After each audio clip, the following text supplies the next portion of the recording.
আরেকটা কই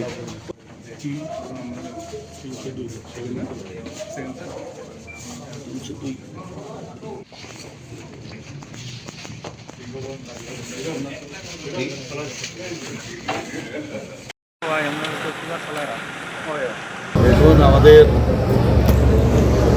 ধর্মনগরের যে উপনির্বাচন, সেই উপনির্বাচনে আগামী 9ই এপ্রিল আপনারা সবাই জানেন যে আমাদের অত্যন্ত প্রিয় স্পিকার মহোদয় ছিলেন বিশ্ববন্ধু সেনের অকাল প্রয়াণে এখানে উপনির্বাচন হচ্ছে। সেই উপলক্ষে আমাদের এখান থেকে ভারতীয় জনতা পার্টি যাকে মনোনয়ন দেওয়া হয়েছে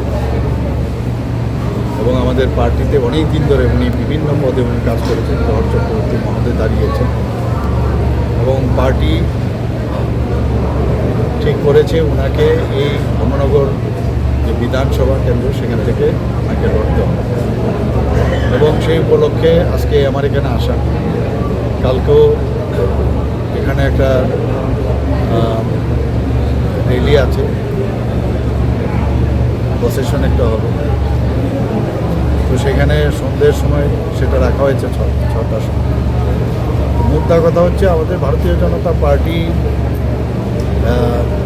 যে জয় সেটা কিন্তু নিশ্চিত যে আমরা ভারতীয় জনতা পার্টি এখানে এর মধ্যে নিঃসন্দেহে, এর মধ্যে কোনো সন্দেহ নেই। তবুও আমরা আজকে এখানে আমি এসেছি, বিশেষ করে এখানে যারা আজকে ধর্মনগরের যারা বিশিষ্ট ব্যক্তিজনেরা আছে, এখানে বুদ্ধিজীবীর থেকে শুরু করে বিজনেসম্যান থেকে শুরু করে বিভিন্ন প্রফেশনের সমস্ত ব্যক্তিরা আজকে এখানে এসেছেন। ওনাদের সাথে মত বিনিময় করব এবং এতে করে ওনাদেরও মত আমরা জানব বা ধর্মনগরের কী সব বিষয় আছে যেগুলোকে আমরা আগামী দিন আমাদের সরকার কী করতে পারে। আপনারা সবাই জানেন যে 3টা স্যাটেলাইট টাউন আমরা করব, 500 করোড় আমরা এর জন্য রেখেছি এবং এর মধ্যে ধর্মনগর একটা, তো উদয়পুর একটা এবং আগরতলায়, কারণ কনজেস্টেড হয়ে গেছে। তো এইসব বিষয় তো আছে, প্লাস আরও অনেক যেসব উন্নয়নমূলক বিষয় আছে সেইগুলো বিষয় নিয়েও আজকে হয়তো এখানে যারা বৃদ্ধজনেরা আছেন, বিশিষ্টজনেরা আছেন, তাদের সাথে মত বিনিময় করব এবং ওনাদের আমাদের উপর কী আশা ভরসা, কারণে মোদিজির উপর কী আশা ভরসা সেগুলো বুঝবার চেষ্টা করি। সেই কারণেই আজকে এখানে এসেছি, করে বসলাম। আগামীকালও আমার অনেক প্রচুর প্রোগ্রাম আছে এবং আমাদের পার্টির স্থাপনা দিবস কালকে, সেখান থেকে শুরু হবে। এডিসির অনেক জায়গায় আমার যেতে হবে এবং আগামীকাল আমাদের একটা এখানে প্রোগ্রাম রয়েছে আমার সন্ধ্যা 6টায়। তো আমি যারা সাংবাদিক বন্ধুরা আছেন সবাইকে ধন্যবাদ দেবো। আপনারা আমাদের বিভিন্নভাবে আপনারা আমাদের সহযোগিতা করেন, আমাদের রিপোর্ট নেন, মানুষকে জানান দেওয়ার চেষ্টা করেন। আচ্ছা, এতটুকুই স্যার। পাশাপাশি এডিসি উপনির্বাচন, সেই উপনির্বাচনে আগামী 9ই এপ্রিল আপনারা সবাই জানেন যে আমাদের অত্যন্ত প্রিয় স্পিকার মহোদয় ছিলেন বিশ্ববন্ধু সেনের অকাল প্রয়াণে এখানে উপনির্বাচন হচ্ছে। সেই উপলক্ষে আমাদের এখান থেকে ভারতীয় জনতা পার্টি যাকে মনোনয়ন দেওয়া হয়েছে এবং আমাদের পার্টিতে অনেক দিন ধরে উনি বিভিন্ন পদে উনি কাজ করছেন, আমাদের দাঁড়িয়েছেন এবং পার্টি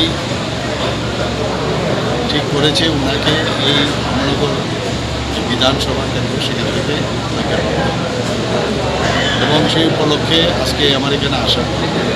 কালকেও এখানে একটা র্যালি আছে, প্রসেশন একটা হবে, তো সেখানে সন্ধ্যের সময় সেটা রাখা হয়েছে 6টার সময়। মুদ্রা কথা হচ্ছে আমাদের ভারতীয় জনতা পার্টি যে জয় সেটা কিন্তু নিশ্চিত যে আমরা ভারতীয় জনতা পার্টি এখানে নিঃসন্দেহে, সন্দেহ নেই। তবুও আমরা আজকে এখানে আমি এসেছি, বিশেষ করে এখানে যারা আজকে ধর্মনগরের যারা বিশিষ্ট ব্যক্তিজনেরা এখানে বুদ্ধিজীবী থেকে শুরু করে বিজনেসম্যান থেকে শুরু করে বিভিন্ন প্রফেশনের সমস্ত ব্যক্তিরা আজকে এখানে এসেছে। ওনাদের সাথে মত বিনিময় করব এবং এতে করে ওনাদেরও মত আমরা জানব বা ধর্মনগরের কী সব বিষয় আছে যেগুলোকে আমরা আগামী দিন আমাদের সরকার কী কী করতে পারে। আপনারা সবাই জানেন যে 3টা স্যাটেলাইট টাউন আমরা 500 করোড় আমরা এর জন্য দেখেছি এবং এর মধ্যে ধর্মনগর একটা, তো উদয়পুর একটা এবং আগরতলায়, কারণ কনজেস্টেড হয়ে গেছে। তো এইসব বিষয় তো আছেই, প্লাস আরও অনেক যেসব উন্নয়নমূলক বিষয় আছে সেইগুলি বিষয় নিয়েও আজকে হয়তো এখানে যারা বৃদ্ধজনেরা আছেন, বিশিষ্টরা যারা আছেন তাদের সাথে মত বিনিময় করবো এবং ওনাদের আমাদের উপর কী আশা ভরসা, মাননীয় মোদীজির উপর কী আশা ভরসা সেগুলো বুঝবার চেষ্টা করি। সেই কারণেই আজকে এখানে এসে বুঝলাম। আগামীকালও আমার অনেক প্রচুর প্রোগ্রাম আছে, আমাদের পার্টির স্থাপনা দিবস কালকে, সেখান থেকে শুরু হবে। ডিসির অনেক জায়গায় আমার যেতে হবে এবং আগামীকাল আমাদের একটা মানে প্রোগ্রাম রয়েছে।